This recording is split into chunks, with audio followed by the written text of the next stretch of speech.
Good morning from London. I'm Anna Edwards alongside Kriti Gupta and Valerie Tytel. We're an hour away from the opening trade. Here's what you need to know. The US government is on track to shut down if no deal can be reached before tonight's deadline. Meanwhile, gold hits another record high amid the uncertainty. UK Prime Minister Keir Starmer looks to regain the confidence of his voter base as he gets set to address the Labour Party's annual conference. We're live in Liverpool ahead of his speech. Plus, Donald Trump and Israel's Benjamin Netanyahu agree a 20-point proposal to end the war in Gaza and warn Hamas to accept it or face further destruction. Good morning. Happy month end, happy quarter end. And yes, it was a very positive quarter for the equity market. But this morning, we're treading water on both sides of the Atlantic. S&P futures flat to unchanged. Euro Stoxx 50 futures just down 0.2%. Euro is trading flat this morning at 117.30. Now, normally, month end is a positive dollar buying experience, but we haven't necessarily had that in the last two sessions. U.S. 10-year yields at 4.14. It is also normally beneficial for Treasuries as we head into month end. Normally a flattening appears across the curve. We did see a lot of that yesterday. Question is whether that's going to extend in today's session. The countdown to the opening trade starts right now.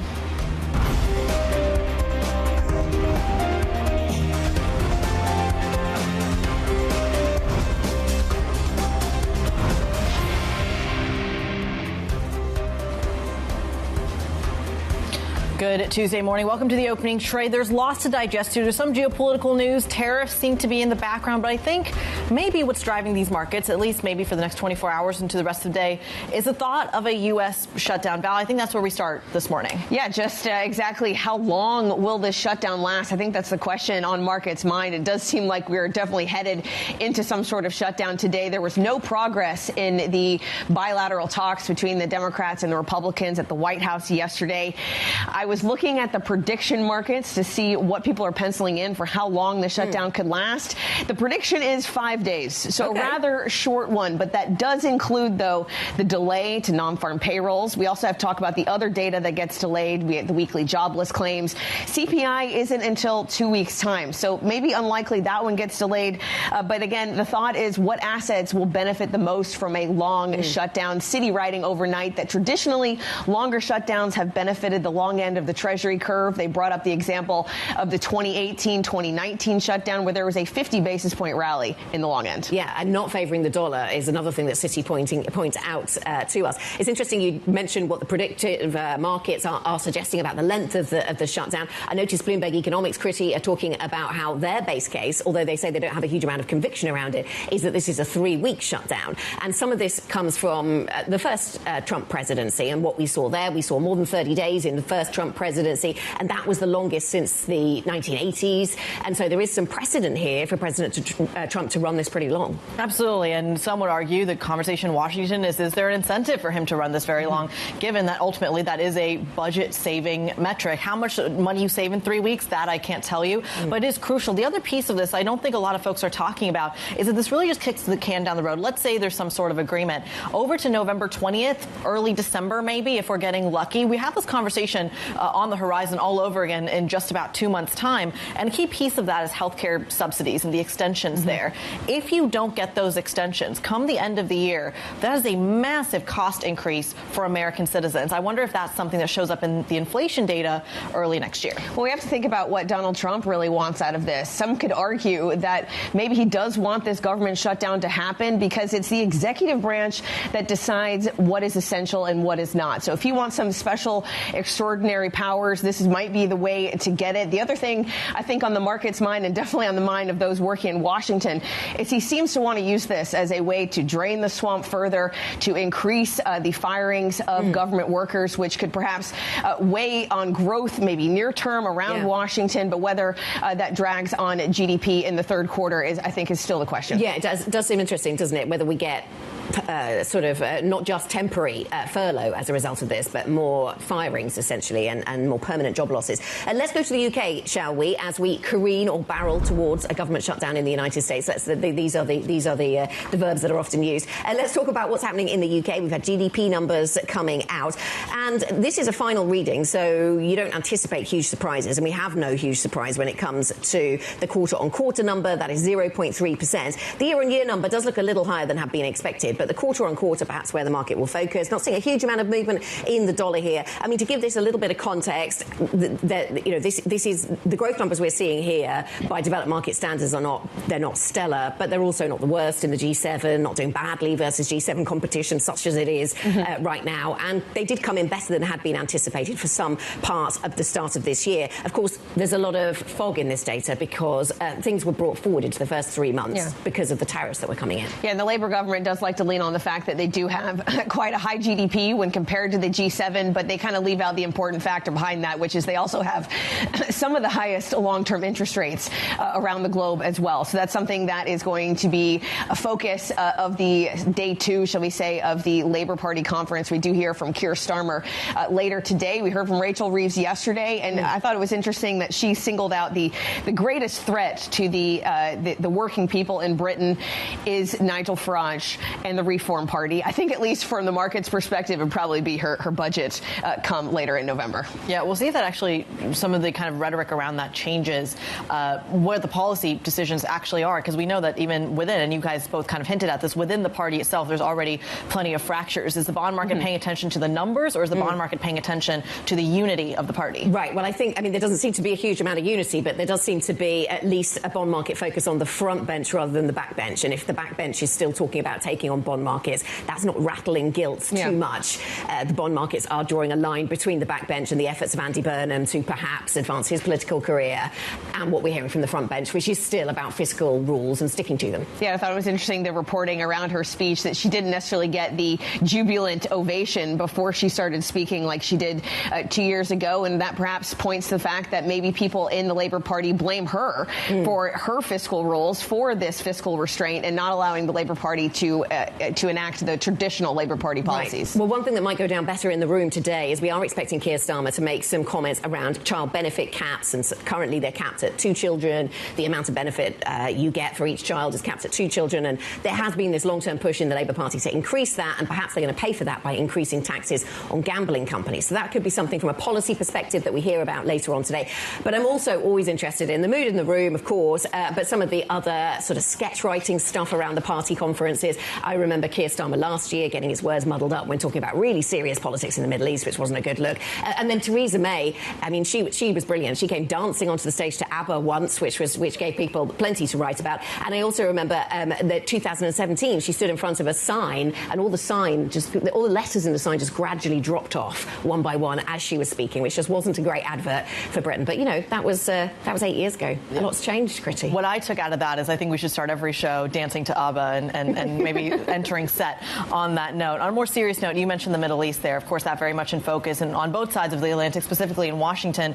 Yesterday, we got a 20-point proposal from Donald Trump. This is, of course, at a press conference with Benjamin Netanyahu. The two leaders seem to be united in their approach to ending the Gaza war. Now, this is really crucial here because a lot of what's in that 20-point proposal is something that experts around the world are saying this is a non-starter for Hamas. It does secure the hostages. It also includes, and this has been reported before, includes pieces of this agreement that suggest that should Hamas leaders not agree to every point in this proposal, I think Benjamin Netanyahu's words were they would move forward with a more kind of definite response and end the war once and for all. That, of course, not well received by people who are worried about the humanitarian toll.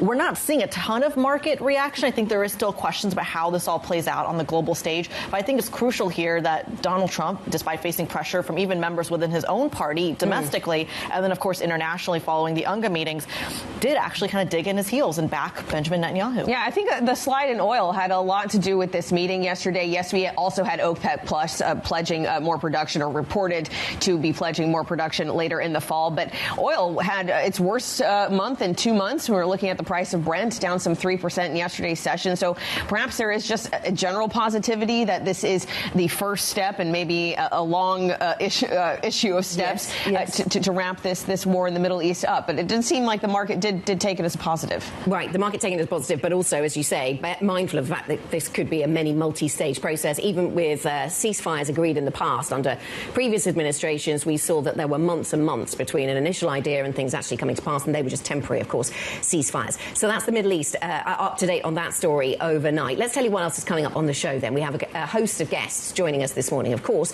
Jordan Rochester, Mizuho Bank head of FIC strategy. We'll talk about the shutdown, no doubt, that looms over in the United States, what that could mean for various markets. Callum Pickering will be with us, chief economist at Peel Hunt. We'll get an update, his view on the UK and further afield. Then Madison Fall at JP Morgan Private Bank will be with us, global investment strategist. Valuation, that's all I see. Lots of commentary around valuation right now, so we'll get into that conversation. Let's get you set up for your trading day. Tuesday setting up to be a busy day, at least when it comes to CPI readings out across Europe. At 7:45, we get French CPI. At 10 a.m., Italy CPI. And at 1 p.m. later this afternoon, Germany CPI. Then the attention does go to the U.S. and perhaps the last reading on the labor market from a government data agency. We get U.S. JOLTS. We also have consumer confidence hitting the tape at 3 p.m. And then at midnight tonight, the U.S. government is due to shut down unless an agreement is come to pass.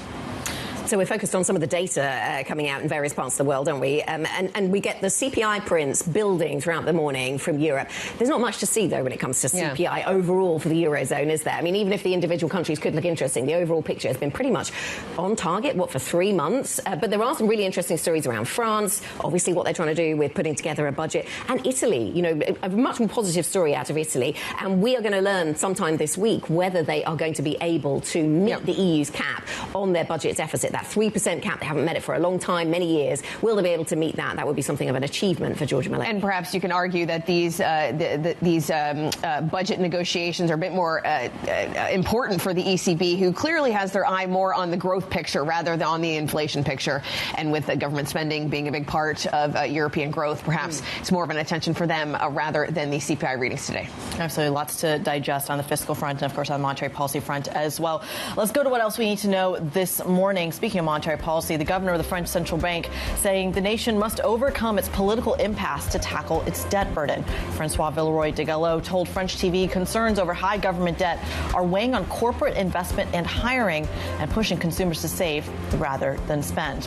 And separately, sticking with France, a new opinion poll suggests far-right leaders Marine Le Pen or Jordan Bardella would easily win the first round of a presidential election if it were to be held this week.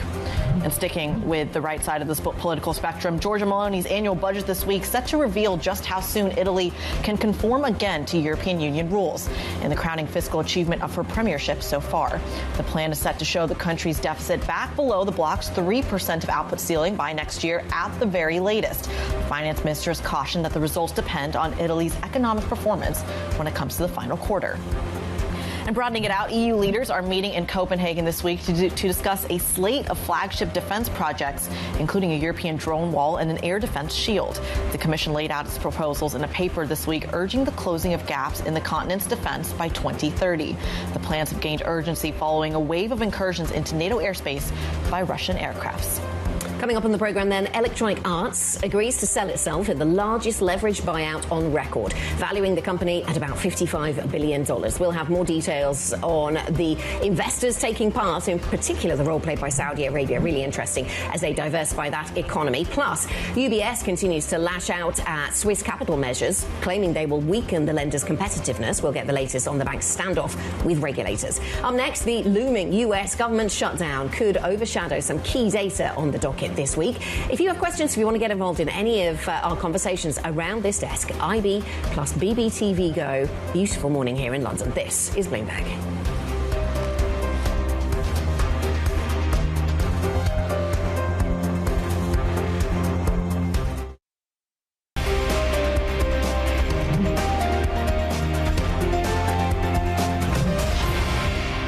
We're being challenged on both sides of our mandates. So in addition to the inflation side, which has been above target for 4.5 years, and from my forecast, probably won't get back to target for another 1 to 2 years. I think end of 27 is what I have in my forecast for when we'll get back to target. That was the Cleveland Fed President Beth Hammack, one of the most hawkish on the FOMC governing councils at the moment, talking up her risks of inflation in her mind. And I think perhaps maybe that's what the rally recently in gold is telling us. Is the market more concerned about a possible U.S. reacceleration in growth? And with the Fed easing decently into that, are we risking perhaps inflation really coming to bite at the end of the quarter, perhaps at the beginning of next year?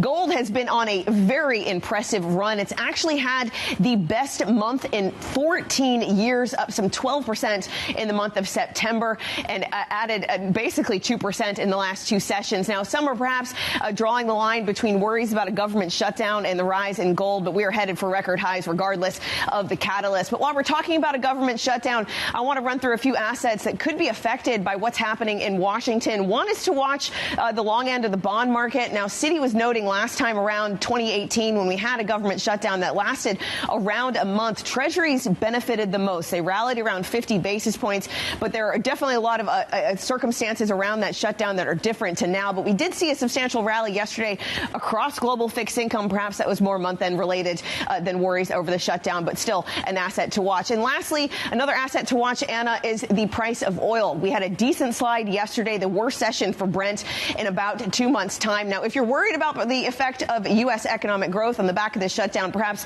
selling oil or being short oil is perhaps going to protect you from any weakness in economic growth for the third quarter.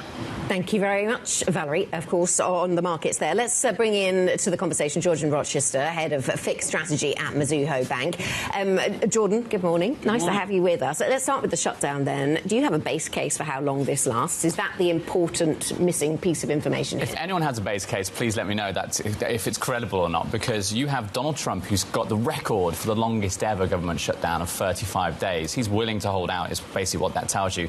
But he's also had a short one before as well, just 3 days. So it could be anything. But I think the key thing for markets is what the Democrats are asking for, which is more money. Medicaid, Medicare, more funding. And the numbers that I think Donald Trump was throwing out there, $1 trillion, but who knows if that's how much it actually is, that will be agreed to. But there will be a compromise, and the compromise will be more government spending, and that's why you're seeing gold make those new record highs. Right, yeah, there is usually a compromise, isn't there, which we always have to remember when we have these conversations. So gold, that's the message that gold is telling us. What would you expect to see from Treasuries then? Because typically, if there is such a thing as typical, but typically you do see if an economy is going to slow, then there is some more demand for fixed income, and that can bring yields down. But is this a time when yields are going to fall substantially on that? Yes, it sounds counterintuitive. More money, more fiscal issuance usually means fixed income sells off, yet here it is rallying. And it's because we won't have the NFP. So you had a lot of positioning. Markets are driven by positioning as well. A lot of people had position for a rebound in the NFP. We just had some recent good data in the US from jobless claims, but now we're not going to get it. I mean, I'm assuming we're not going to get it. This shutdown, let's imagine it lasts until Friday. And so a lot of people who put on short-term positions, especially in the front end of the curve for rates, aren't willing to hold it for Friday anymore. So you're just seeing an unwind of that position. Yeah. We were just running a promotional advert for our coverage of the non-farm payrolls data on Friday. What will the team do if there's no data? I mean, we'll have hours of programming to fill. I'm sure there'll be a special regardless. Does President Trump not think of these things? I mean, how dare he not consider our programming? Our scheduling. Yes, absolutely. I mean, a violin, of course, being played for our colleagues over in the States who have to deal with that. But Jordan, on that point, though, some of the pieces of what is expected when it comes to the inflation story, whether it's coming from jobs, et cetera, or even the tariff story, it feels like the markets, at least, have written off the possibility of more inflation, whether it's coming from tariffs, whether it's coming from increased healthcare costs, if we don't see that those subsidies extended into whatever shutdown agreement there is. Is that something we need to factor in, maybe not for this year, but for the start of 2026? Yeah, I think that we do, because the market hasn't written off inflation. They've just written off the idea that the current Fed and the new Fed from May of next year care as much. So essentially, you've seen the risks to inflation. They're to the upside still. Look at all the surveys, price components are going up. You're looking at what's going on in all these commodity prices. There's a risk to upside pressure. But the Fed has said Labour is their problem. And look at Chair Powell at the last meeting. He sort of reluctantly went ahead with this rate cut and said it was a risk management exercise because the Labour surveys are weak. So there's a bunch of them that are pointing to whether it's your confidence of finding a new job, whether it's poor sales amongst small businesses. They are suggesting the unemployment rate should drift higher. That's why the market has said, look, inflation is a problem. And if you look at the TIPS curve, it's supposed to get, if you look at the TIPS pricing, it's around 3.4, 3.5 at some point next year. That's a number the Fed should care about. But for right now, they're doing the risk management exercise, cut rates. You sound just like Jay Powell. Jordan, talk to us a little bit about maybe it's a little bit of complacency, it feels like, when it comes to the bond market. Is the bond market and the FX market correlated right now? Not so much. Especially, should it be? They should. Usually higher interest rates pulls in fixed income investment, and that leads to a foreign exchange flow. But what you've seen is a fundamental change in the way that foreign exchange hedging is taking place for those flows. So typically equity flows would attract very little FX hedging. People weren't so worried. The US equity market was rallying and the dollar was strengthening for the past few years. Therefore, I'm just not going to hedge as much. My exposure to the US will be larger than it should be from an FX hedge perspective. Since Liberation Day, that has changed. Correlations between interest rates and dollar yen, for example, are completely shot. And so why is that? It's because they're FX hedging most of that flow. When we're talking about correlations, we can talk about the correlations to short-term interest rates. And what we've seen is that pricing for the Fed, we were pricing in an extent of 150 basis points at one time of cuts between now and the end of 2026. And that's come all the way back now to 100 basis points. Do you see that as more of a ceiling or a floor for where we're headed for the Fed? It's a good question. I think it's going to be more of a ceiling for this market in the way we sort of price things, because this market always thinks the Fed is going to be more dovish on the labour side than the inflation. So there's the chance that the new Fed chair does a Mirren and pushes for deep rate cuts next year. But you also have a reacceleration in the US data risk that's going on. What we've had for the past 10 weeks is lower interest rates on the front end, lower interest rates on the long end. You've had equities rallying to historical highs. If you're a household in the US, your balance sheet has just gotten a lot stronger. If you're a high yield issuer, the cost of issuing debt has just become a lot easier for you. Credit spreads are at the tights. If you're taking out a car interest payment, you're looking at the monthly payments and they've become the cheapest you've seen in a while. So what does that usually mean? People go shopping. People usually go out and spend. And so we might see a rebound in the consumption data, and the signals suggest we could, perhaps in Q1 of next year, that becomes a sort of ceiling for the Fed pricing, despite the fact that you've got the labour market a bit more wobbly because of immigration. Now, how would you expect those more dovish members on the Fed to react to a reacceleration or a more positive picture on the U.S. consumer? Would they drop their line about the labour market weakening, or would they maybe just pencil it off to the fact that labour market is going through a lot of change? Does anybody know what they will do? Yeah. I mean, look, we know that the Fed's going through a substantial change in leadership come May of next year. So with my sort of macro hat on, the answer would be they would care. But with the politics of a new Fed chair and the sort of political influence that we're seeing, I don't know. No one knows, and that's why we've got so much volatility in sort of narratives. It's why some people have such complete different views as to what the Fed's going to do next year. All right, 30 seconds. I'm going to put you on the spot here. There is a concern when it comes to the credit markets that all the fund flows that are exposed to sovereign debt are moving into corporate credit. 20 seconds. Is that going to hurt the digestibility of sovereigns? No, I think digestibility of sovereigns is a problem because of the amount they're issuing rather than the credit sort of rotation. But you've seen a summer of carry. People have gone essentially down the credit curve. I don't think it's an issue right now. All right. Final word from Jordan Rochester, the head of fixed strategy over at Mizuho Bank, walking us through the debt dynamics in the States. We thank you so much. Coming up on the program, we're going to put the focus right here in the UK. Can Keir Starmer stare down the threat posed by Reform UK? Our very own Lizzie Burden is live on the scene. She's going to be joining us shortly from the Labour Party conference in Liverpool next. In the meantime, when you look at these markets, you are seeing cable at 134, strength across some of the European currencies this morning, weakness in the dollar. Stick with us. This is Bloomberg.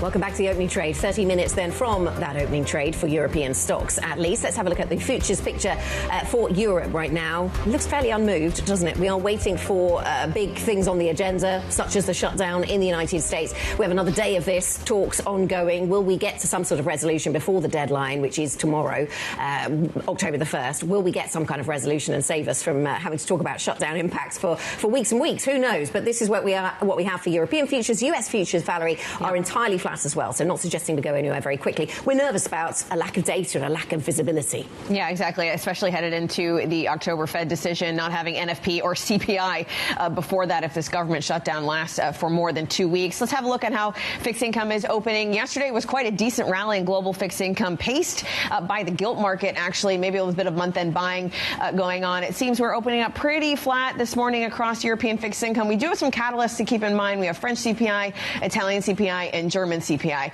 coming later today.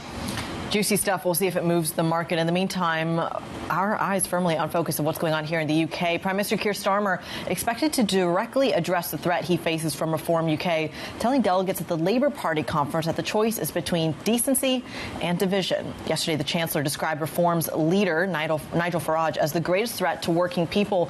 Rachel Reeves also reaffirmed her commitment to fiscal responsibility.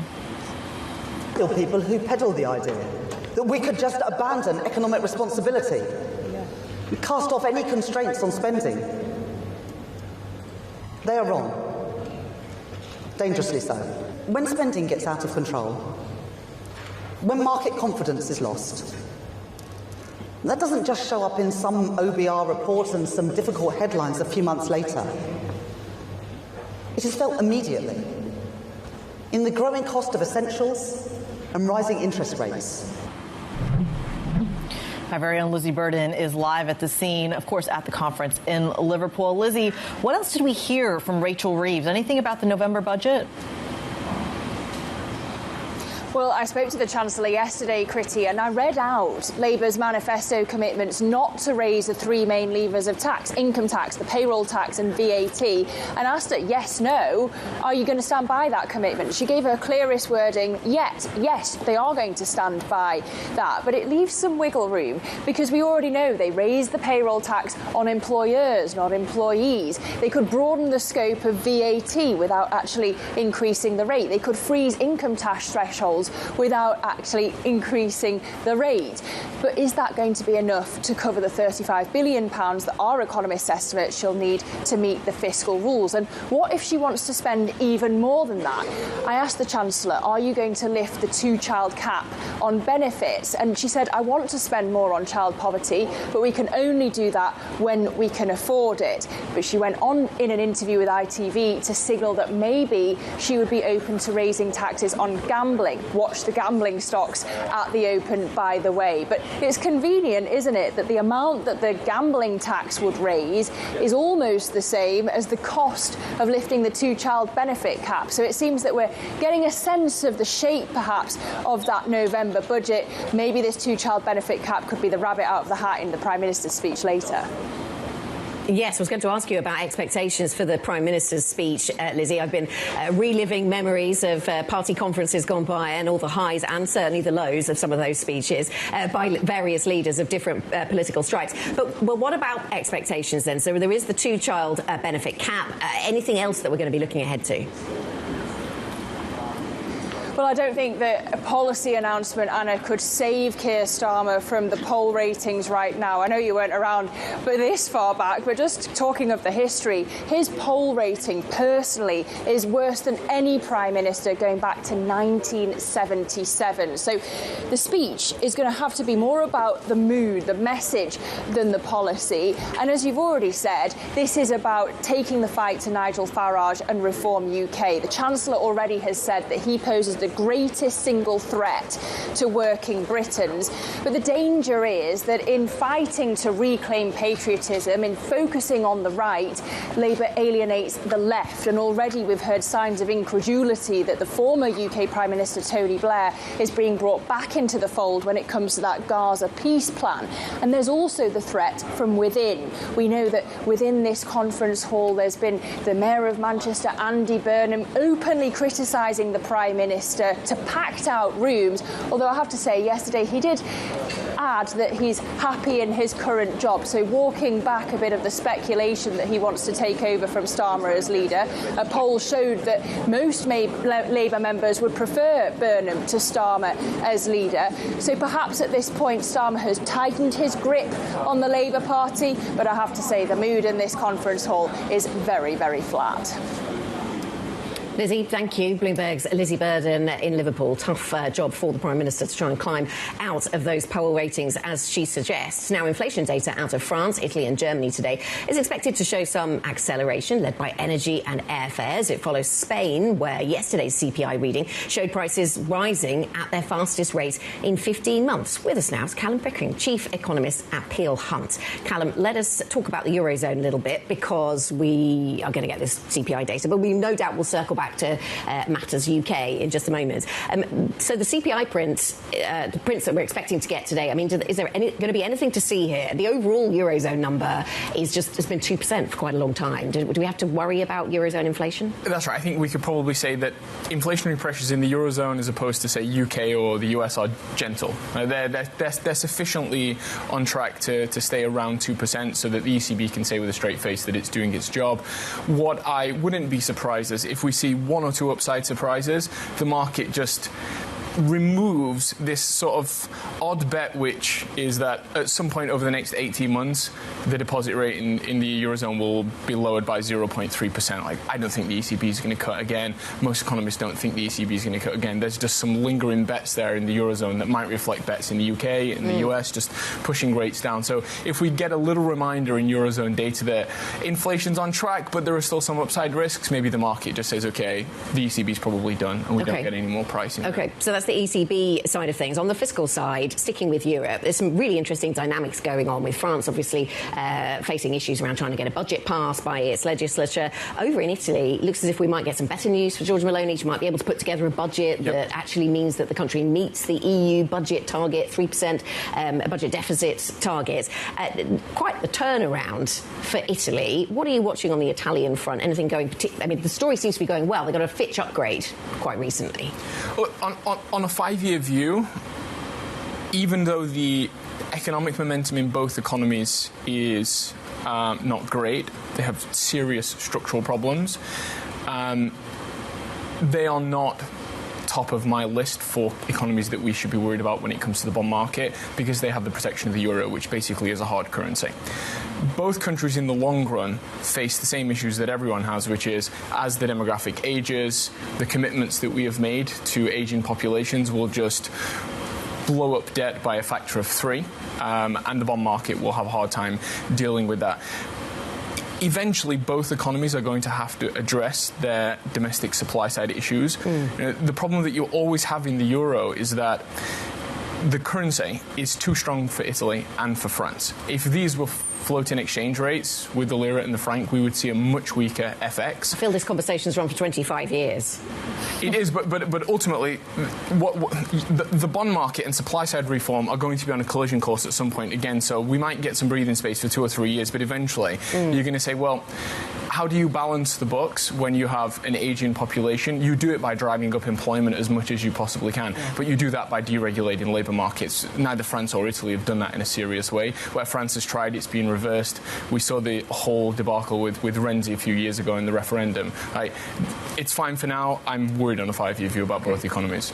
Callum, last time we spoke, you seemed quite pessimistic on the chance or the likelihood of a U.S. reacceleration. Now that in the last week has really grasped the market's attention, the beat in second quarter GDP. Yep. How are you viewing the likelihood that the U.S. economy does extremely well in the face of these tariffs, in the face of all this policy uncertainty, and really ends the year strong?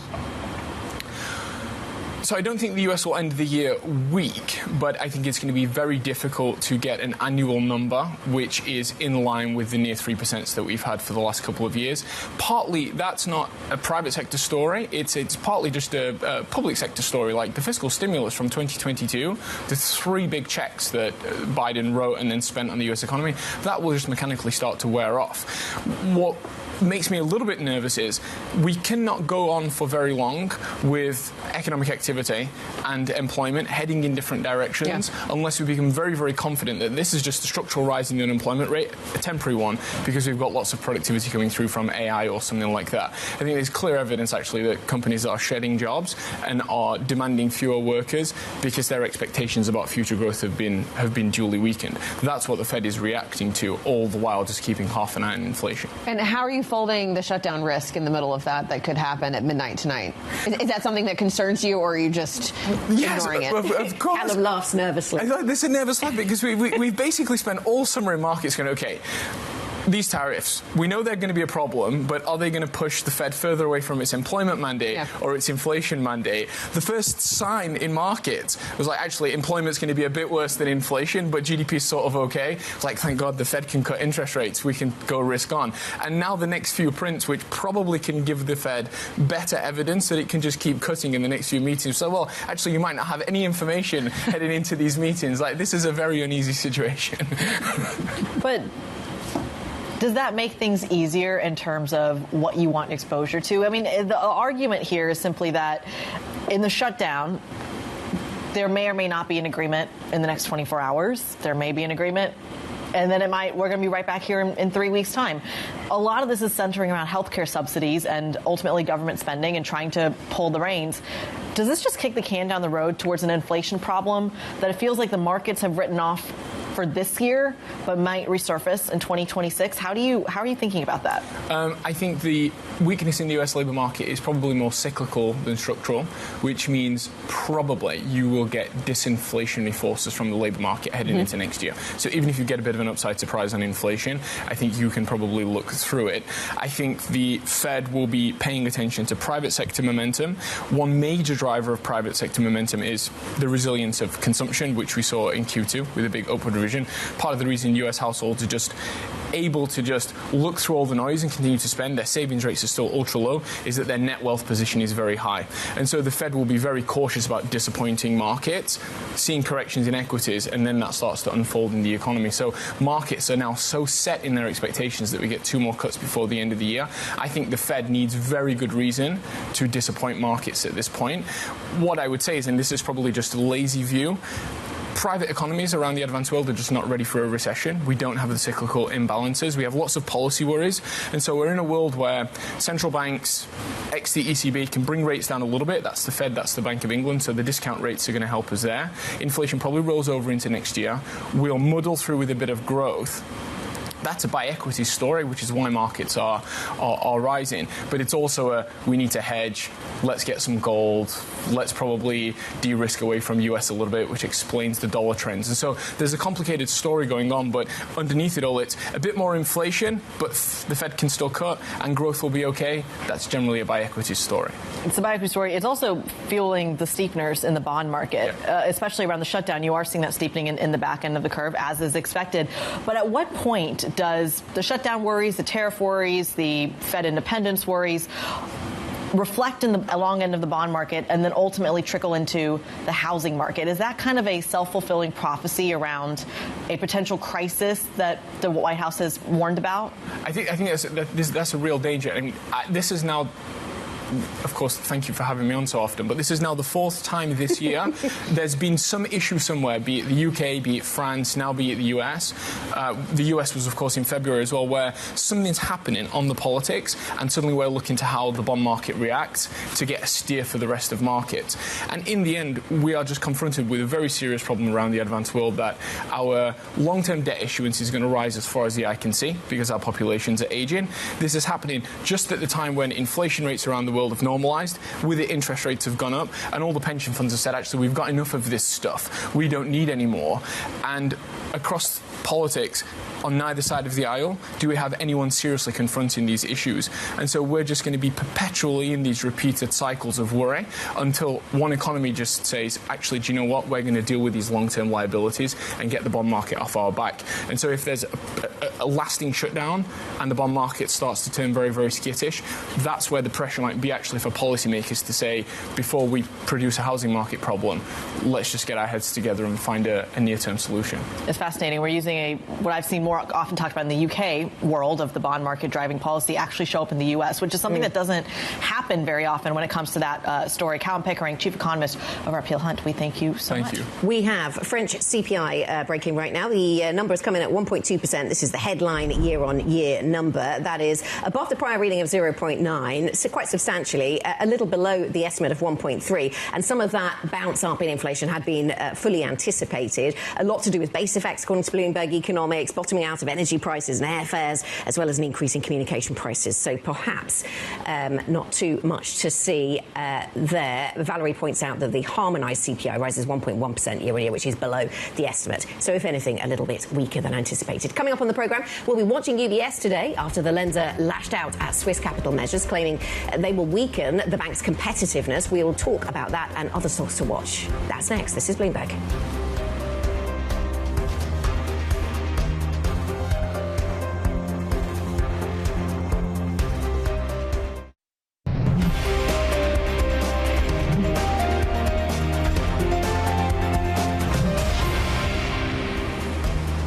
Welcome back. This is the opening trade, Tuesday, the 30th of September, and this is the picture for European equity market futures. Not anticipating a huge amount of movement, perhaps a little upside to come over in Paris, but broadly speaking, flattish across European stocks. US futures look flat to negative. We are really waiting for some news flow surrounding US politics, something that takes us away from the cliff edge of a shutdown. We will see if we get that. Let's put that into the mix as we talk to our Markets Live executive editor, Mark Cudmore, who joins us now for 3 minutes on the markets.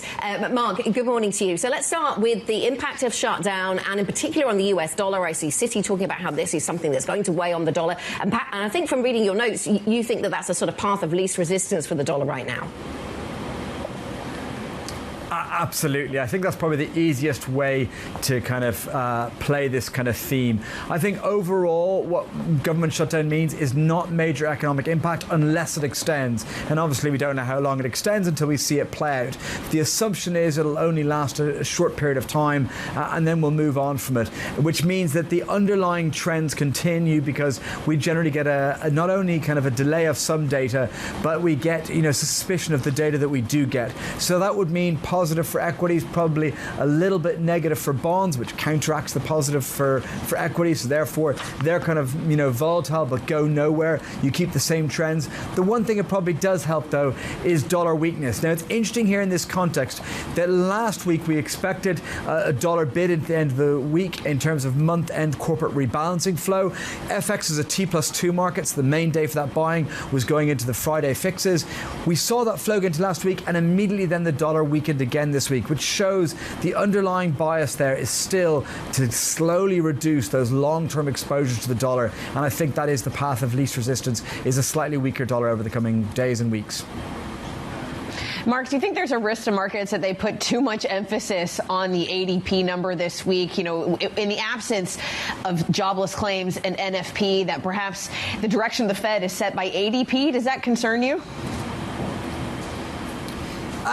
I think you're absolutely right that to suggest that there's a risk that we'll get, a little bit of an overreaction to the data points that we will get. It's all that people can work off, and we're going to have a little bit of people hesitancy about how to react, and then we're going to have other people who don't normally look at these data as much suddenly focusing much more. You have a lot of the market who just kind of wait for the NFP, that's what got into their models, and suddenly they're going to go, oh, we don't have that. We better, put too much weight on ADP. So yes, there's probably a chance for overreaction in the short term. I expect more very kind of short-term interim volatility as a result during the shutdown period, but I don't think it goes into new trends. Mark, earlier this month, we hit an intraday low of 398 on the U.S. 10-year. From here, how low do yields go? I don't think they go any lower than that again. I'm going to remind of the important context here, Kriti, that I got US yields wrong over the last couple of months. I was the person who, having been bullish treasuries earlier this year, turned bearish early August, which was clearly poor timing because then they had a nice rally after that. I think that now that the Fed is out of the way, I don't see any particular reason for treasuries to strengthen massively. Now, of course, you're going to say, but isn't shutdown mean treasury buying? Absolutely in the short term. So we'll get yields maybe drift a little bit lower in concern. Do they break 3.98? I'm not convinced. I probably see more topside risk than downside risk in yields. All right. Bloomberg Markets Live executive editor Mark Cudmore walking us through his calls this morning. We thank you so much. You get more up-to-date analysis from him and the team. MLIV Go is the function on your terminal. Let's go from the macro to the micro. Get our stocks to watch with Chloe Melly. Chloe. Good morning, Kriti. Let's keep an eye on gold miners today after gold just hit a fresh record. Gold has actually been rising this whole year, but this latest surge is due to fears around a U.S. government shutdown, which is really driving that demand for gold as a safe haven. So let's keep an eye on some of those key names today. Fresnillo, for example, which was rallied really impressive 270% year to date. Rio Tinto also up a more modest 4%, but also have been having quite a good year. So those are really the key names to be looking out for when we think about that fresh gold record today. Moving on to UK retailers, that could also be on the move after shop price inflation reached a 19-month high. So those retailers are dealing with tax rises that is leading to rising costs, and that is being passed on to consumers. So let's keep an eye on some of those names today. Next is particularly interesting because it's already flagged that weaker sales were going to happen later on this year because of those tax rises. And of course, the next catalyst, the next big thing is going to be that budget in the UK, and some fear that there might be more tax rises on the agenda there as well. And finally, let's finish with UBS. Today it has reiterated its opposition to Switzerland's plan to increase its capital requirements. It said that would hurt competitiveness and that would put its future in doubt. So we'll see how the market reacts to that today. UBS has actually been underperforming the broader bank index. So we'll see how the latest developments really move the needle at the open this morning. Chloe, thank you very much. Chloe Melly with the latest from the equities team here at Bloomberg. Yesterday we saw basic resources, the best performing sector here in Europe, and the copper price continues to climb this morning in the Asia session. So maybe that's something we continue to watch. Antofagasta, one of the big climbers in yesterday's session. Yeah, I mean, miners, such a good outlay for them to underperform. Lower front-term rates, higher gold price, lower oil price. I mean, that's all pretty magic for gold miners. Absolutely. Well, coming up, we'll figure it all out. The opening trade is up next. Futures pointing slightly lower. This is Bloomberg.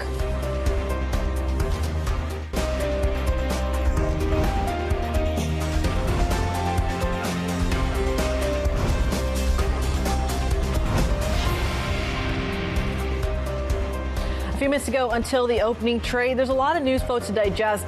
Does that just mean markets kind of sit back and watch what happens in the next 24 hours? Specifically from the U.S. perspective, the U.S. shutdown, of course, looming. Does that have global ripple effects, or are we still waiting for tariff impact? Maybe some of the cues we get from Asia as well. In the meantime, this is your setup going into the trade this morning. Weakness across the board. We saw weakness in yesterday's session into Europe. We saw weakness into the U.S. session as well, Val.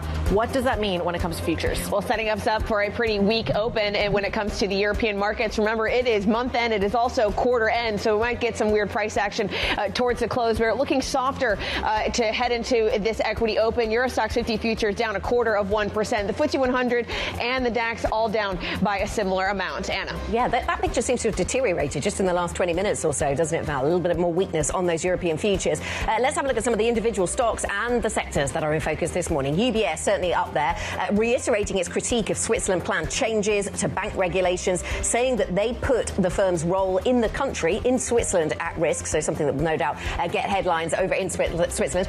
Gold miners in focus once again. I mean, this is a bit of a running theme, isn't it? But some of those gold mining businesses, I'll add in copper mining. We saw that doing well yesterday as a theme, but copper prices continue to rise. And UK retailers also in focus then, Kriti, for a couple of reasons.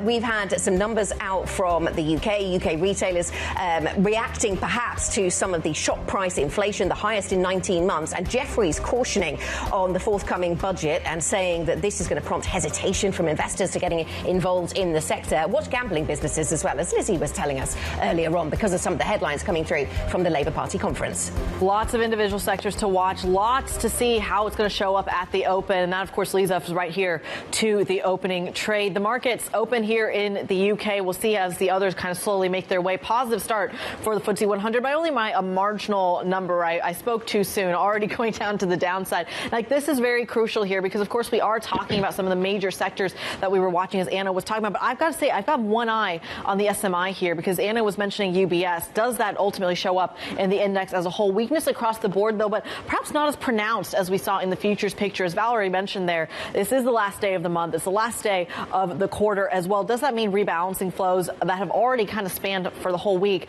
just means people sit on the sidelines for a little bit? Remember, we also have cues coming out of the U.S. We have cues coming out of Asia as well. How does it all shake out in the opening trade? Val, walk us through the sector price action. Well, come to the sectors picture. It is fairly negative. We do have around 12 in the red, the remaining 6 in the green. Funny enough, basic resources, which did outperform yesterday, is underperforming this morning, even though we still have gold headed towards another record high. Basic resources, one of the worst performing sectors, down 0.5%. We also have energy at the bottom of the basket here. The sector is down nearly 1%. 1%, probably falling on the weak session from Brent crude yesterday, which had its worst session, should I say, in 2 months. So the energy sector at the bottom of the basket. When it comes to the top of the basket, we have financial services, insurance, and telecom. I'm wondering if UBS shares are open when we're talking about financial services in the banking sector after they strictly warned the Swiss regulator that they're in opposition to those strict Swiss capital requirements. We are seeing UBS, yes, in the green, up around 1% off the back of that. Yeah, it's just almost an even split between negative and positive now in terms of those sectors, isn't it? It started out much more negative, now sort of some of the upside finding its feet, but financial services, yes, the best performing sector. It is interesting, isn't it? Basic resources weaker in defiance of the higher gold price, in defiance of the higher copper price. Both of those not cutting through today, although we do see some of the gold miners themselves actually not doing too badly. Fresnillo at least is flat, which, you know, is not bad performance. But the energy story does catch your eye, doesn't it? Because it is an area of weakness, and you might welcome a 20-step peace plan for Gaza, but that does seem to have weighed on the oil price, as you say, Valerie, yesterday, and continues actually to do so, because Brent down another 0.5% in today's session. It's fascinating as well. I just want to point out that one of the major movers within the energy space is Total, which you had mentioned from a macro perspective. We should mention yesterday's session as well. We did see some news that they were looking to acquire a lot of the U.S. natural gas assets. So you saw weakness there in terms of just some of the bid going into that. I wonder how much of that is reflecting and maybe bleeding over into today's trade as well. Seeing some heavy volume there on the downside. Well, let's talk about these macro markets with a guest around the table, Madison Fowler, global investment strategist at JP Morgan Private Bank. Thanks for coming into the studio to speak with us. First, your thoughts on these markets this week. A lot of attention on the U.S. shutdown, but is that something that's going to affect materially your outlook on asset classes?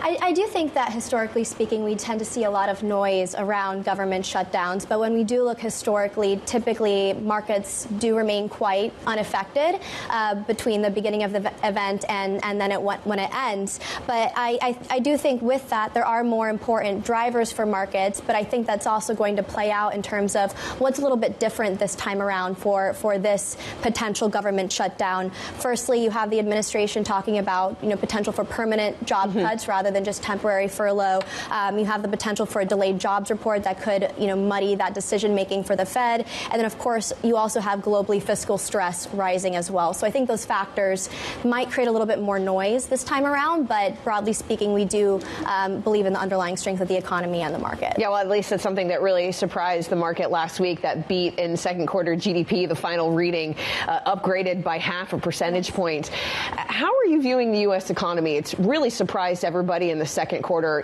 Back in April, everyone was talking about recession, about the back of tariffs, and here we are with a near 4% nominal growth. How are you viewing the U.S. economy faring into the end of the year? Sure, and I think what was really interesting about that GDP report is that revision upward had a lot to do with strengthened consumer spending, and I think now the question is how long that can persist, given some weakening in the jobs market, which of course the Federal Reserve has pointed out time and again. I think when we're looking at the economy from here, we do expect a slowdown as tariffs work their way through the economy. But I think what we've seen so far is that corporations, as a result of resilient margins, have been able to manage through those costs quite effectively, and households have as well. But again, we do expect a slowdown from here and also an increase in inflation as well. Madison, how do you think about valuations at this point? I keep seeing lots of stories, people thinking about whether something has fundamentally, structurally changed that justifies PEs perhaps trading at a much higher multiple than their recent history, or than history would suggest. And lots of people pointing to some sensible reasons why it might be different this time, and we should expect things to be more expensive than they were. And some saying, that's a constant drift upwards in valuation, and others saying, no, we just drift up once and we re-anchor at a higher level. How are you thinking about the valuation story? I am in the camp of believing that these higher valuations are justified, and I do think that it's important to point to those structural and those cyclical reasons. Structurally, we know that the index, mix shift has changed quite considerably over the course of the last 20 years, with a much higher proportion towards technology and communication services, and those have driven the lion's share of not just the market rally, but I think this brings into the cyclical point of earnings growth as well. So we've seen the Magnificent Seven grow earnings last quarter 28% year over year.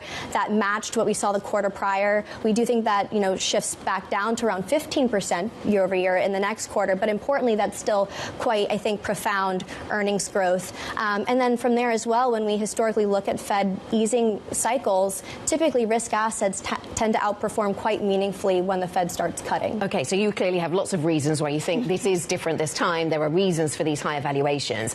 What role do private markets play here? Because there could be an argument that with the rise of private markets, maybe that's where a lot of capital is going, and maybe it's not going to be in the public markets, and maybe that's something that weighs on valuations. How do you look at the link between the two? I think it's really important to do so. I think when we look at high valuations, we're also looking at the risk around concentration as well. And when we're seeing that happening more so in public equities, I think that signals to us, can we also achieve similar levels of growth and opportunity in private markets? And I think especially now with where the CapEx cycle is in terms of AI, but also in security spending, a lot of that is happening in private markets. And so I think from our perspective, we would want to take more of a barbell approach between public and private markets when we're talking about capital for growth. Part of the issue with private markets right now, even though everyone seems to be super bullish on it, is that ultimately they are long duration assets. And you're seeing in some places, like endowments, for example, pulling back from some of the private asset classes because of the geopolitical volatility, some of that including some of the shutdown worries as well. So given that we are less than 24 hours away from a government shutdown, things aren't looking very rosy. How do you play a government shutdown in a portfolio? If not now, then I'm sure in 2 or 3 months' time. Yeah, and I think when I think about government shutdown risks, when I think about geopolitical risks or inflation risks, it comes down to the same type of anchor for me, which is on portfolio resilience. So how can I position for my base case outcome for continued growth and stability, even if it's a slowdown, but how do I also prepare for the tail risks? And I think in that scenario, we want to continue to be mindful of duration risk when it comes to fixed income. We want to be quite careful around probably not focusing too much on that long end of the curve, which is more, I think, is less immune to those fiscal risks, as we've seen bond yields spike quite meaningfully. So we'd be more focused on that 5 to 7 year part of the curve, which is more insulated and also still offers a pickup in yield. But I think importantly, we want to have exposure to real assets if things become a little bit more unwieldy as well. So thinking, again, gold, which we've had a big conversation about already this morning, thinking infrastructure, and also outside of that, structured notes around managing volatility in public equities. Are steepeners a crowded trade in this market? I think it's certainly a big focus, and I think that we do continue to expect the curve to steepen out a bit from here as the Fed cuts. But I think, when I look at that, I also take that as a warning sign to reconsider any cash allocations. So we know that cash still has quite a high yield today, but we've already seen interest rates fall across the curve from the 2-year to the 10-year space quite considerably. And so I think with that in mind, we do expect cash yields to fall in tandem with that. So we would want to move and leg out of cash, I think, as that first step. Madison, you had mentioned that traditionally risk assets outperform when the Fed is in a cutting cycle. But how are you viewing AI in the middle of that? Because you can argue that it's already outperformed. It's at precarious valuation levels. But at the same time, it's really powering a lot of the gains across the U.S. equity market. So how are you squaring those two arguments? I think we expect technology broadly and AI-related names to continue to rally from here. And again, that comes down to not just, optimism and, sentiment, but specifically the earnings growth that we are seeing. So while we might see a slowdown in earnings growth from here from those, hyperscaler names, I still do expect that to be quite strong and robust into this next quarter.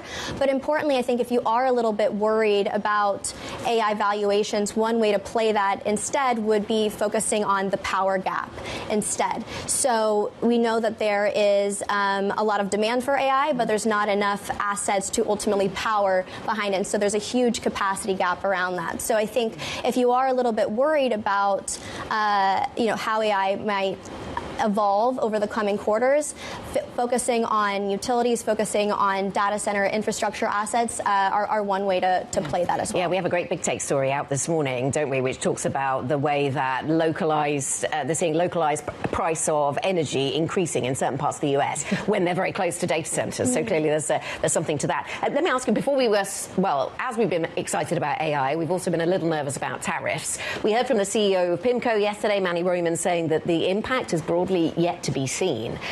How does that fit with our, resilient margins narrative that we talk about, justifying stock valuations? Sure, and I think to be clear, we do expect margins to moderate a little bit from here, but I think importantly we are at historically high margins as well, which has, I think, enabled the tariff cost framework to ultimately take some time to impact the economy. From here, I think we would be looking at how much margins could take a step down, because ultimately deteriorating margins are typically a precursor towards layoffs. But I think we're still a far way away from that. But that's certainly a risk that we would be watching out for. When we talk about the margins picture, how much of the margin compression comes at the expense of really rich cash flow, liquidity on balance sheets? And is that something that would ultimately haunt the stock market? I think it's possible that we see a step down in the cash flow resilience that we've seen from these corporations. We've already seen a moderation, especially from the hyperscaler group from here. But I think what we're watching for more acutely is whether or not all the capital investment that we've seen ultimately results in an analogous payout.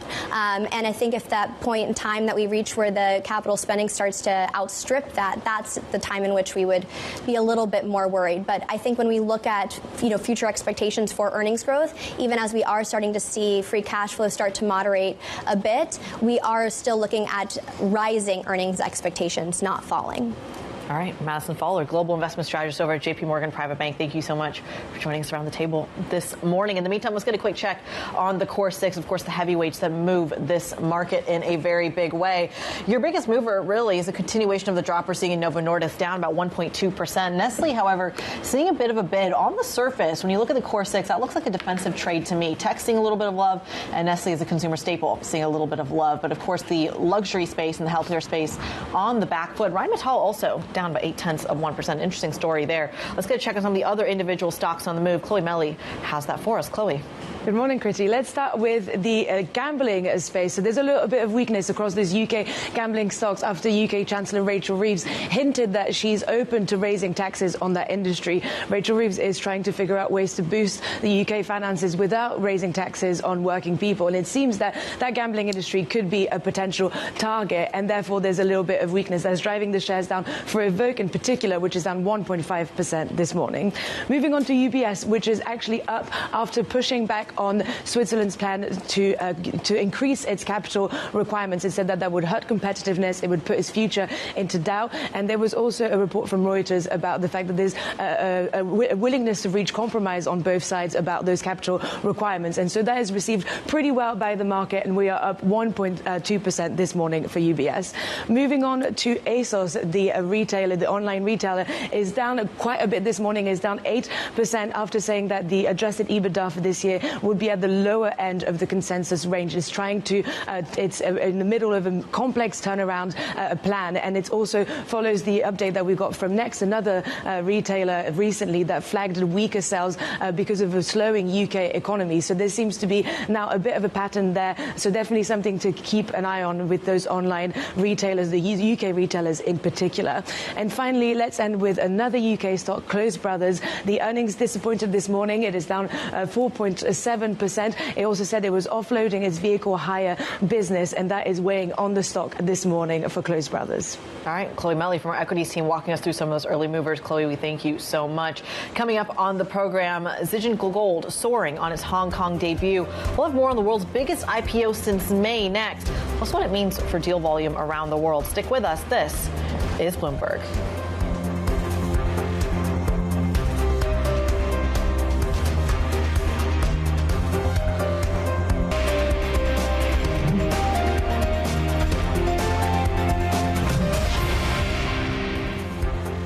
Welcome back to the opening trade. 18 minutes into our European session, and gains actually disappearing, fading on European equity markets just a little bit, down around down around 1/10% overall on the Stoxx 600. US futures fading a little too, down 1 or 2/10% at this early stage of the day stateside. Now let's go to Hong Kong. Zijin Gold has jumped in its debut in Hong Kong after going public in the world's biggest IPO since May. This seems to be incredibly well timed with these record gold prices. I should, though, correct something we said earlier on Bloomberg TV. We said that Zijin Gold raised $32 billion. That was not correct. In fact, they raised $3.2 billion. Let's get more, though, on the deal. And it's clearly had a big pop on the open. So let's get an update from our Bloomberg Deals reporter, Manuel Bagori, who is with us this morning. Manuel, so tell us a little bit more about this IPO, this very well-timed IPO. Very exciting and very well timed, and you're right. I mean, with the backdrop of gold prices going through the roof, right? It sounds like the perfect timing to IPO assets like Zijin Gold, and $3.2 billion. It makes it the world's largest listing since May. Hong Kong actually is bringing, some of the largest equity capital markets transactions this year. We saw CATL, the battery maker, also the largest so far this year in May, and now Zijin Gold, the second largest so far this year. So people are very excited. Deal makers are very, very drummed up after this transaction. There is a ton of activity here in Hong Kong, and obviously in the case of Zijin Gold, when the shares are rallying on their debut, is always very welcoming. Obviously, as explained, the rally in gold prices is supporting that. And also, as we've reported in the past few weeks, the fact that Zijin was able to attract some very important cornerstone investors as well, that helped as well solidify the deal. Yeah, gold miners, at least in the past 2 months, have really outperformed even the price of gold. I'm sure those lower short-term interest rates have been helping them in their efforts. But being the world's top IPO since May, what's really backing the deal-making environment, and how does it look like at the moment? Yeah, there is a lot of optimism around, especially here in Hong Kong, around equity capital markets. There's been a lot of second listings. There's been some IPOs.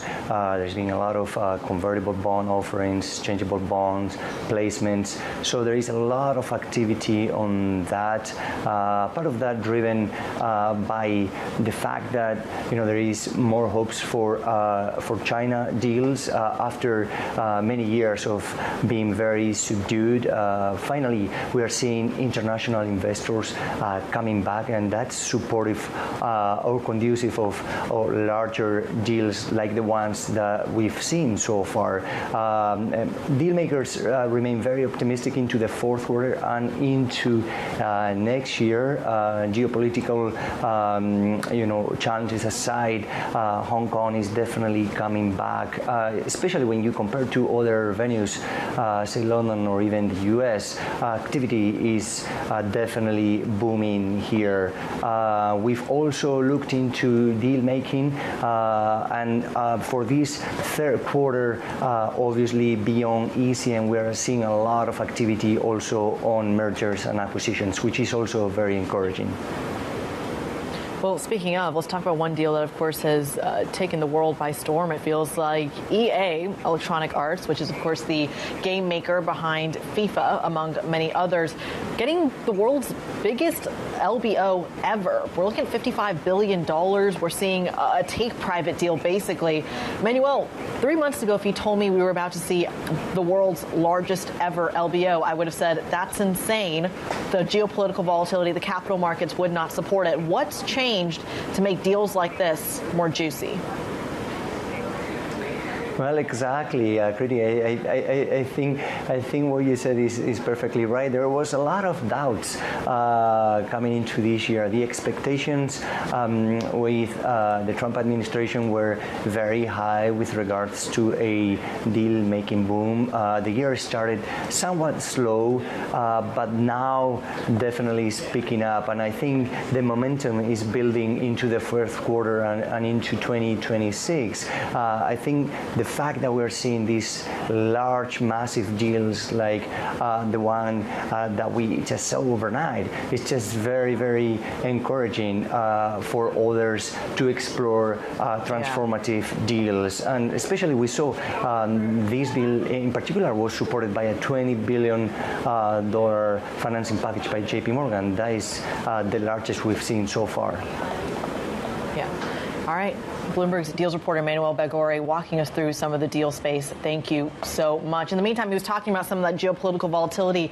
Let's go there next. President Trump has ordered 10% tariffs on U.S. imports of softwood timber and lumber, in addition to levies on kitchen cabinets, vanities, and wooden furniture. It sounds like everything you need in a home. Brendan Murray, who leads our global trade coverage, is all over this story. Brendan, another day, another tariff salvo. Do we care?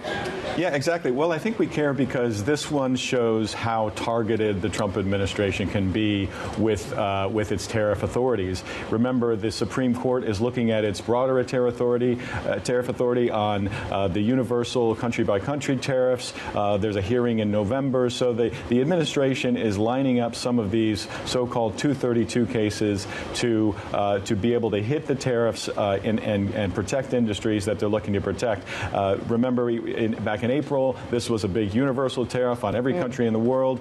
These are tariffs that are going to help furniture makers in North Carolina. So we go a lot more micro with these. Yes, absolutely. Helping make North Carolina great again, I think President Trump was saying. Let me ask you about the movie industry, the film industry, because yesterday I saw talk of tariffs on furniture and movies, and then the movies part seems to have faded from the coverage. So what's happening with the movies side? So this was brought up originally a few months ago, back in May. Apparently, President Trump had a conversation with the actor John Voight, who has been a supporter of President Trump, came away from that and said, what we need are tariffs on movies, on foreign-made movies. And the president reiterated that yesterday. It really opens up a can of worms into a realm of services trade, really. We haven't seen tariffs on services. A movie is obviously made with actors and cameras and actual things, but the actual movement of movies across borders is an electronic one, a digital one. And so it really opens up this question of whether you can put a tariff on a service, and if you can, what does that do to services that Google or Facebook or Netflix provide to other countries around the world? So it opens up the trade war into the digital space. All right, thanks to Bloomberg's Brendan Murray on the latest on Trump tariffs. My question on my mind is, do these Section 232 investigations still continue if we have a government shutdown? I guess they're under the executive branch, so probably they're still staffed. But coming up on the show, we'll check in on the U.S. political situation ahead of a looming government shutdown, which could happen later tonight at midnight on Washington time. More on that story next. This is Bloomberg.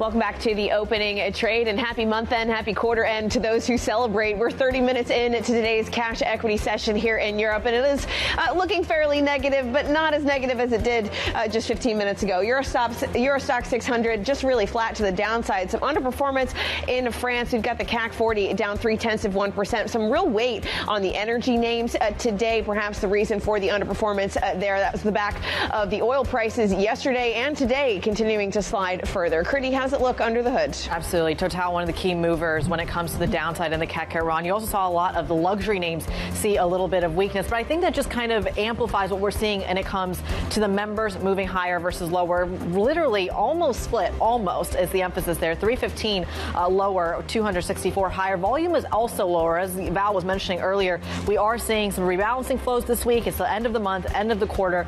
Maybe a little bit of sitting on the sidelines when we get some of the reaction out of the U.S. when it comes to the shutdown. A ripple effect there, of course, we're all on standby for. There is one 52-week high I want to put on your radar. Anglo American is hitting one. We are seeing a massive metals rally to the upside this morning, and you're seeing it happen globally. Anglo American benefiting from that and hitting a 2-year high when it comes to stock price. Anna. Kriti, let's get an update on some of the big stories we're covering this morning. The UK Prime Minister Keir Starmer is looking to turn around dismal poll ratings as he addresses the Labour Party's annual conference later today. In reference to Nigel Farage's Reform UK party, Starmer is expected to tell the country the choice is between, quote, decency and division. The UK Prime Minister has previously said Reform, quote, want to tear the country apart. The governor of the French central bank says the nation must overcome its political impasse to tackle its debt burden. Francois Villeroy de Gallo told French TV concerns over high government debt are weighing on corporate investment and hiring and pushing consumers to save rather than to spend. This, as a new opinion poll suggests the far-right leaders Marine Le Pen or Jordan Bardella would easily win the first round of any presidential election to take place in France if it were to be held this week. And on to gold prices. Gold has hit another record as Vice President J.D. Vance says the U.S. government is heading for a shutdown. Federal agencies are preparing for a possible shutdown with plans that call for temporary furloughs, but not permanent mass firings. More than 400,000 employees may be sent home as non-essential.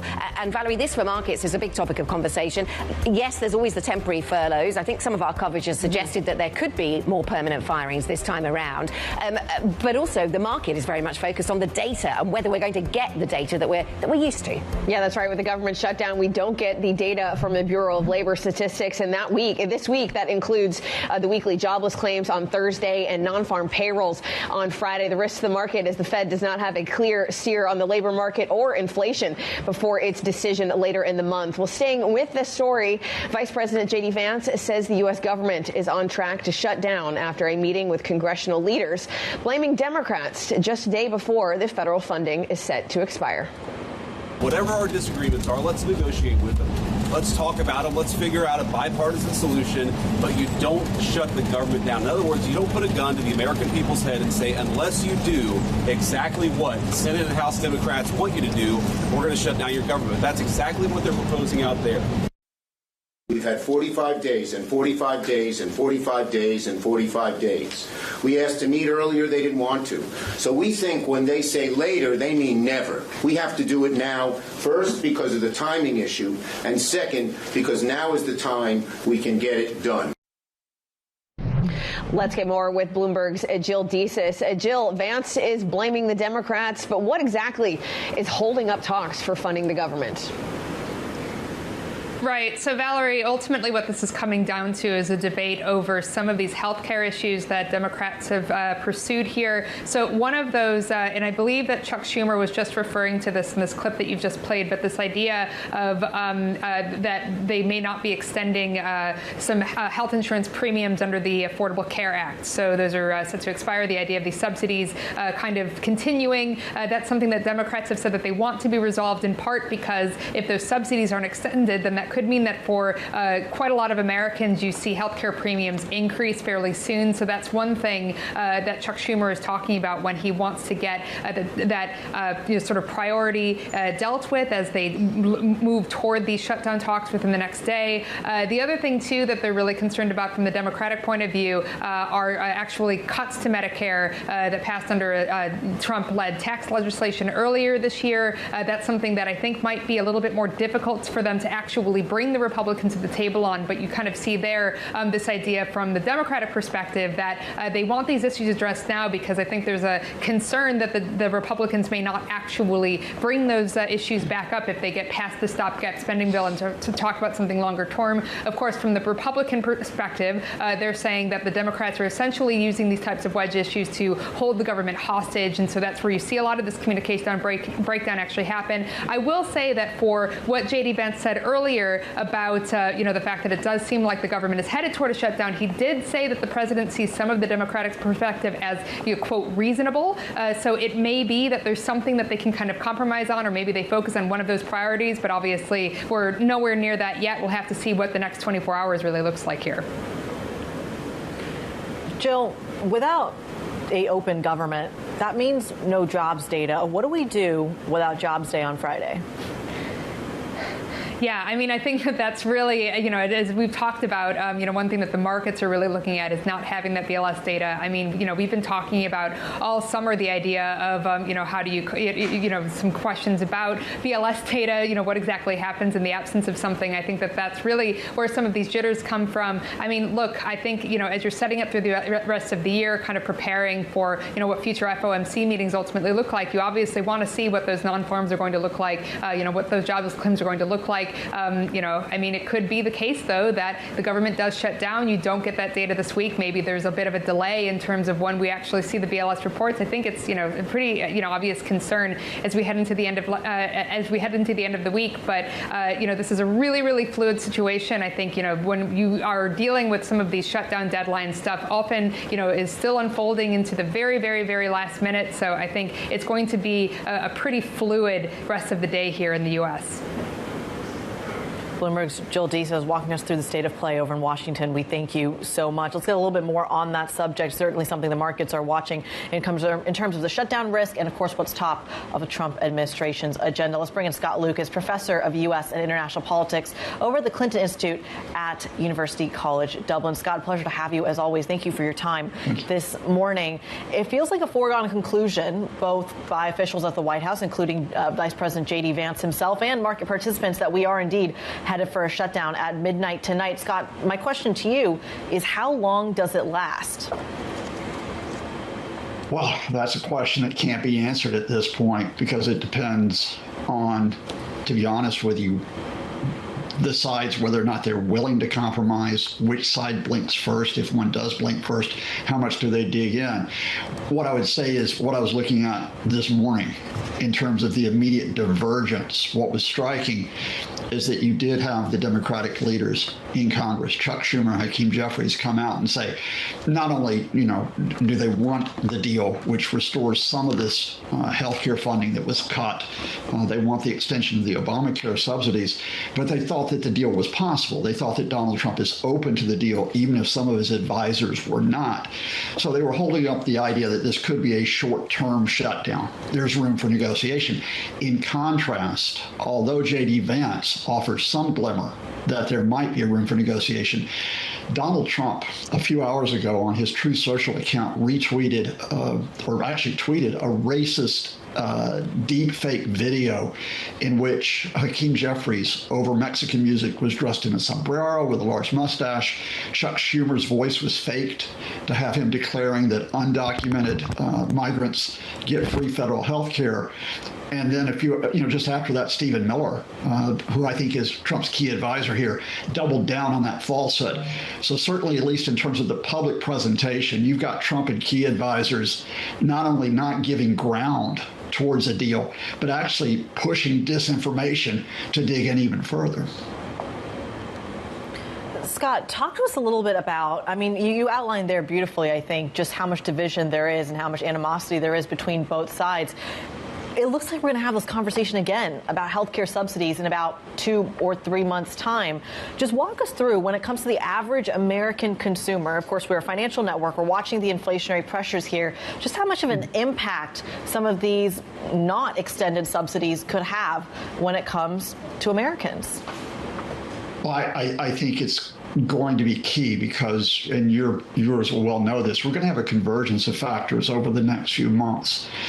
We're going to have the continued pressure on inflation in general, including because of Trump's unpredictable approach to tariffs and the effects on American consumers, on producers, on importers. You then have the prospect beyond that, which is this spike in unemployment you're going to get when you get hundreds of thousands of federal government workers who are coming off payrolls at the end of this month because of forced retirement, or redundancy, I should say. And then on top of that, you get this question of how much will healthcare costs go up if the subsidies are not extended. Now this has been an issue. I've lived with this for decades in terms of the American health care cost amongst the highest in the developed world, because of the nature of the system. Obamacare was trying to check some of those inflationary pressures. And if you start to gut that, you get back into unpredictability as well as the rising prices. And I think that's why you're seeing some Republican senators, Josh Hawley of Missouri is one who came out yesterday, who are breaking from the administration on this. They're saying that we have to look hard at these subsidies and whether or not we allow them to lapse. And we have to look at the related issue of rural hospitals closing down. So I think for the first time, perhaps on an economic issue, over health care, I think Trump may face some pressure from with his own members in Congress. Scott, can you talk to about the technicalities of what happens during a shutdown? Because some could argue that maybe Trump doesn't mind the U.S. government shutting down because he gets to decide what's essential and what gets funded while the government is shut down. Do you think there is any credence to that argument? Well, I mean, let's look at the history here. I mean, Donald Trump presided over the longest shutdown in U.S. history during his first term, 42 days, if I remember. And that, of course, was trying to pose over the issue of immigration and over the need for his wall with Mexico. So he was willing, to extend this for a few weeks. But going back to your initial question, then he backed down. After 6 weeks, you did see that concern over the effects on services begin to chip away at him. Now, I think in the short term, you're going to have posing by the Trump administration because the U.S. military, for example, continues to function. And what do we have today? Defense Secretary Pete Hegseth summoning all the military commanders back for either what is a pep talk or a declaration that they have to pledge loyalty, depending on who you're reading. Well, that shows Trump's control over the military. You're going to see Trump's control over some essential services. I think the administration will play up the idea of law enforcement, especially in connection with their push regarding migration and the ICE, the ICE sweeps on the streets. But when you get to the nitty-gritty of day-to-day life, are those support checks going to be in the post? Are you going to be able to get the essentials that you need in terms of federal support regarding health care, regarding Social Security? Is the transport system going to function effectively? Are you going to see any disruption in your life from what you consider normal? That's when the rubber hits the road for the Trump folks, because they can't declare that Trump is going to sweep in and make it all okay, because he can't if the funds are frozen. Scott, is there anything he could do, perhaps maybe to stop the funding to the Supreme Court? We know that the Trump tariff case is currently scheduled for early November to be heard, those initial arguments. Could he perhaps do something, extraordinary to shut down the Supreme Court in the meantime? I'd be really surprised at that because, to be honest with you, the Trump so far, the Supreme Court, it has in some cases not ruled in the Trump administration's favor, but in most of the time, it's actually given the Trump administration more time. It's actually referred cases back to lower courts. And while doing so, has supported for the time being the Trump administration being able to wield this executive power. And I think the Trump administration's play here is to think the Supreme Court will do the same thing in November, that they may not make a final ruling on that tariff case that will give the tariff, the Trump folks, weeks, maybe even more months to go ahead with, the tariff unpredictability. Scott, so interesting that the focus, of course, will be on the shutdown in the very short term. No. Looking ahead, we've had a few guests mention the midterms and the role that might play. From the politics perspective, how would you expect things to shift as we approach the midterms? What is going to be on President Trump's mind? Well, both for Trump and the Democrats, that what we're going through with this shutdown is already factoring in terms of how do they think that will play for November 26. Will the Democrats take the blame for freezing government because, they're holding the administration hostage? That's going to be the Republican play. The Democrats are saying, well, look, you're holding our health care hostage, and we need to make a stand here. Which side benefits? But I've got to tell you, Harold Wilson, the British Prime Minister, once said week is a long time in politics. 13 months seems like an eternity. The range of the imminent issues that are faced here, when you've got the military on American streets, when you've got an economic policy which is it's certainly not settled, when you've got this mixture of bullying and intimidation, and I think most importantly, when you've got an administration, politely people would say it is the expansion of executive power. This is an unprecedented attempt to overrun other agencies, overrun other branches of government. Now, that doesn't mean that they'll lose votes because of that. Some people may support that extension of power, but I think you're going to see this divide widen between the Trump folks saying our way or the highway. And the question is, how many Americans say, look, they really want to get back more to a notion of consensus? It starts with an issue like the government shutdown, and it plays out all the way into November 26. Scott, thank you very much. Scott Lucas, Professor of US and International Politics at the Clinton Institute, University College Dublin. Thank you so much for your time. Let us go to the commodity sector now, where we have some news just breaking. China's state-run iron ore buyer, this is China Mineral Resources Group, has told major steelmakers and traders to temporarily halt purchases of all new BHP Group cargoes. This is widening an earlier curve as contract talks have stalled. So no resolution of these contract talks. This is all according to people familiar with the matter, and it's having an impact on BHP shares here in London, which is why we bring this to your attention, currently down by 2.6%. Absolutely. Let's go to our next story. President Trump and Israeli Prime Minister Benjamin Netanyahu have agreed to a 20-point plan designed to end the war in Gaza.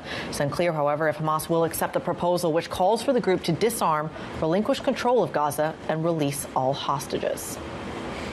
I also want to thank Prime Minister Netanyahu for agreeing to the plan. If accepted by Hamas, this proposal calls for the release of all remaining hostages immediately, but in no case more than 72 hours.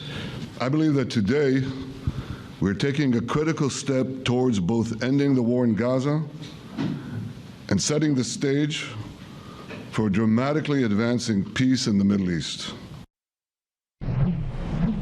Let's get a little bit more inside analysis here. Our Horizons Middle East and Africa anchor Jumana Bersetchi is in London this week. Jumana, just walk us through the details of the plan and where we go from here. Yeah, well, I think the most important part of the plan is that the war will immediately end if both sides sign on to the proposal. So that's the main takeaway here. It could be a watershed moment. Of course, we're waiting to hear back from Hamas. There's been no official response yet from Hamas officials. They said last night that they're reviewing the proposal, but of course there is a 72-hour window by which, by the end of it, they would like to get a response. And what we heard yesterday from the U.S. President Donald Trump, is that they've been working very hard behind the scenes, not just with Israel, but also with their Arab allies in the region as well, to get this across the line. And perhaps that is one incentive for Hamas to sign on to the deal, because you have the likes of Qatar, who obviously have been playing an increasingly very important mediation role in all of these talks. And the war has been going on for almost 2 years now. Prior to this 20-point proposal being released, there was reporting suggesting that a phone call had taken place between the Israeli Prime Minister and the Qatar PM, whereby Israel, quote-unquote, apologized for the attack that took place in Doha. They actually expressed regret that it had happened and really re-emphasized the attack in Doha was an attack against Hamas and not necessarily an attack against Qatar. Why is that important? Because in order to get Hamas to agree to some of the terms of this proposal, it is very important for the region that Arab states were also involved in the solution. And if you look at some of the terms of the proposal, of course it talks about the immediate release of hostages, it talks about the disarming of Hamas, but then it also talks about what happens next in post-Hamas governance, establishing an apolitical Palestinian committee with oversight for what President Trump is deeming a transitional board of peace chaired by no other than himself, alongside Tony Blair. So there are plans for the future. The question really is whether, number one, Hamas actually sign on to this, and number two, whether Israel, from the Israeli government's perspective, they deem that these steps taken by Hamas are sufficient for them to say and declare that their war objectives have been achieved. All right, thanks to Bloomberg Horizons Middle East and Africa anchor Jumana Bersetchi on the latest in Gaza. Well, coming up, can Keir Starmer stare down the threat posed by Reform UK? We're live from the Labour Party conference in Liverpool next. This is Bloomberg.